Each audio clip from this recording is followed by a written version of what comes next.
Hello guys, পশ্চিমবাংলায় এবার বাংলা আবাস যোজনা নতুন আবেদন শুরু হলো। বাড়ি বানানোর 1,30,000 টাকা পেতে পারেন আপনিও। কিভাবে আবেদন করবেন? আর গাইস, এই 1,30,000 টাকা পাওয়ার জন্য কী বা যোগ্যতার প্রয়োজন রয়েছে? তো দেখুন, সবার প্রথমে আপনাদেরকে জানিয়ে দিই কি বলা হয়েছে, একটু দেখে নিন। তো ঝড় বৃষ্টি থেকে বাঁচতে প্রত্যেক ব্যক্তিরই মাথার উপর ছাদের প্রয়োজন রয়েছে, কিন্তু যাদের অর্থনৈতিক অবস্থা দুর্বল তাদের পক্ষে একটি ঠিকঠাক বাড়ি তৈরি করা সম্ভবপর হয় না।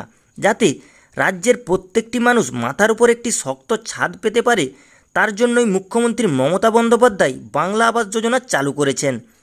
এই পদ্ধতিতে আবেদন করতে কী যোগ্যতার প্রয়োজন রয়েছে, কত টাকা পাবেন, কিভাবে আবেদন করবেন, সম্পূর্ণ তথ্য আজকের এই ভিডিওতে আপনাদেরকে জানিয়ে দেব। তো গাইস, আপনি যদি এই চ্যানেলে নতুন হয়ে থাকেন, আমাদের এই ছোট্ট চ্যানেলটিকে সাবস্ক্রাইব করে রাখবেন এই রকমই নিত্য নতুন ভিডিও এবং পশ্চিমবাংলার নিত্য নতুন খবরের ভিডিওর নোটিফিকেশান সবার আগে পাবার জন্য। তো গাইস, এবার চলুন মেন টপিকে যাওয়া যাক। আবেদনের যোগ্যতা: 1. যে সমস্ত ব্যক্তিরা প্রধানমন্ত্রীর আবাস যোজনার আবেদন করেছেন তারা আর বাংলা আবাস যোজনায় আবেদন করতে পারবেন না। 2. বাংলা আবাস যোজনায় আবেদন করতে হলে আবেদনকারীকে অবশ্যই পশ্চিমবঙ্গ রাজ্যের স্থায়ী বাসিন্দা হতে হবে। 3. যে সমস্ত ব্যক্তির পাকা বাড়ি রয়েছে তারা আর এই প্রকল্পে আবেদন করতে পারবেন না। 4. যে সমস্ত পরিবারের কোনো ব্যক্তি সরকারি চাকরির সঙ্গে যুক্ত তারাও এই প্রকল্পের নাম নথিভুক্ত করতে পারবেন না। 5.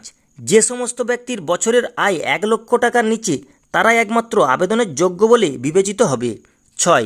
আবেদনকারীর ব্যক্তিকে অবশ্যই বিপিএল রেশন কার্ড থাকতে হবে। 7. আবেদনকারীর ব্যক্তির নামে নির্দিষ্ট জমির দলিল বা কম্পিউটার পর্চা রেকর্ড থাকতে হবে। 8.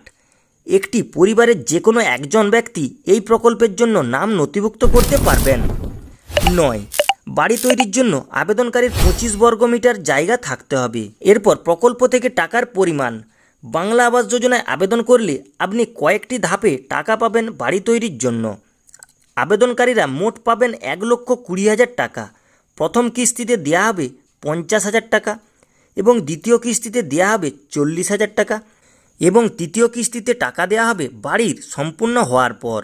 প্রত্যেকটি টাকা দেওয়া হবে আবেদনকারীর ব্যাংক অ্যাকাউন্টে। এবার আবেদন পদ্ধতি ও প্রয়োজনীয় ডকুমেন্টস: আপনি যদি এই প্রকল্পের অর্থাৎ বাংলা আবাস যোজনায় আবেদন করতে চান তাহলে আবেদনকারীকে তার পঞ্চায়েত অফিসে বা বিডিও অফিসে গিয়ে কথা বলতে হবে এবং সেখান থেকে একটা ফর্ম নিয়ে ফিল আপ করে প্রয়োজনীয় ডকুমেন্টস সহ জমা দিতে হবে।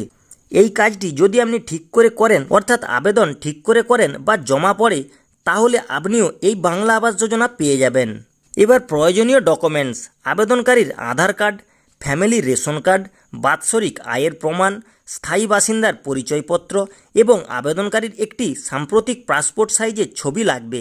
আবেদন করা হয়ে গেলে যারা বাড়ির পাবেন তাদের একটি তালিকা তৈরি করা হবে। সেই তালিকায় আপনার নাম থাকলেই আপনার ব্যাংকে ধাপে ধাপে টাকা ঢুকতে থাকবে।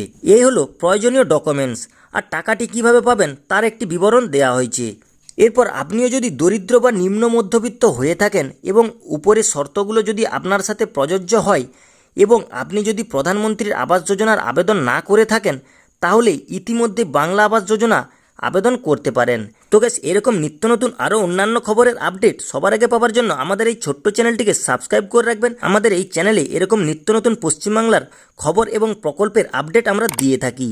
তো গাইস, এই ছিল আজকের ভিডিওটি যদি ভালো লেগে থাকে ছোট্ট একটি লাইক করে দেবেন। আর গাইস, আমাদের এই ছোট্ট চ্যানেলটিকে সাবস্ক্রাইব করে আমাদের পাশে থাকবেন।